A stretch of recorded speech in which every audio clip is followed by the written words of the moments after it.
డ్రైవర్ని కొడతా ఉన్నా, డ్రైవర్ని తిడతా ఉంటే చూస్తూ ఊరుకుంటాం అనుకున్నావా? మేమందరం చేతిలో గాజులు వేసుకున్నాం అనుకుంటున్నావా? ఇకపై ఎవరైనా గాని డ్రైవర్ని చేసే ముందు 100 సార్లు ఆలోచించుకోండి. డ్రైవర్ వైపు డ్రైవర్ సంఘాలు ఉన్నాయనేది గుర్తు పెట్టుకోండి.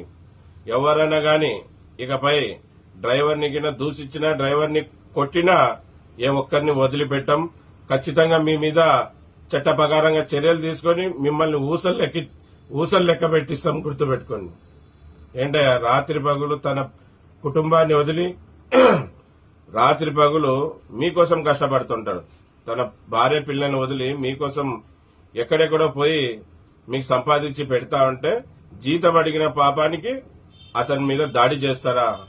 అంటే ఎవరు అడిగేవాళ్ళు లేరనే చెప్తున్నాను. గుర్తుపెట్టుకోండి.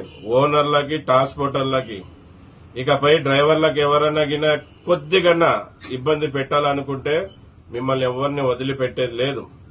మా దగ్గర నిస్వార్థంగా డ్రైవర్ల వైపు పోరాడే నిజాయితీ పరులు, న్యాయవాదులు ఉన్నారు. ఒక్క చిల్లి గవ్వ కూడా ఆశించకుండా డ్రైవర్ల కోసం వాదించే వాళ్ళు ఉన్నారు. మేము కూడా ఎంతో గర్వంగా ఫీల్ అవుతున్నాం. ఎలాగైతే మేము సేవ చేసేకి డ్రైవర్ అన్నని గెలిపించుకోవడానికి ముందుకొచ్చామో మా లాయర్లు కూడా వాళ్ళు కూడా సేవ చేసేకి ముందుకొచ్చారు. అటువంటి లాయర్లు మాకు దొరికినందుకు మేము కూడా ఎంతో గర్వపడుతున్నాం డ్రైవర్లందరం కూడా.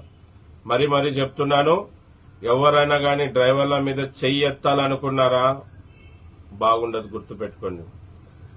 ఎవరైనా గాని అనవసరంగా డ్రైవర్లను దూషించారా బాగుండదు. గుర్తుపెట్టుకోండి. డ్రైవర్ అన్నలారా, మీకు కూడా ఒక విషయం చెప్తున్నాను, గుర్తుపెట్టుకోండి. మీరు నెలలు జీతాలు ఓనర్ల దగ్గర పెట్టొద్దండి. డ్యూటీకి పోయిచ్చారా లెక్క చేపించి డబ్బులు తీసుకోండి. వారానికి ఒకసారి ఇప్పించుకోండి. 15 రోజులకు ఒకసారి జీతం ఇప్పించుకోండి. నెలకు ఒకసారి జీతం ఇప్పించుకోండి. అంతేగాని నెలలు జీతాలు ఓనర్లని నమ్మి ఓనర్ల వైపు పెట్టొద్దండి.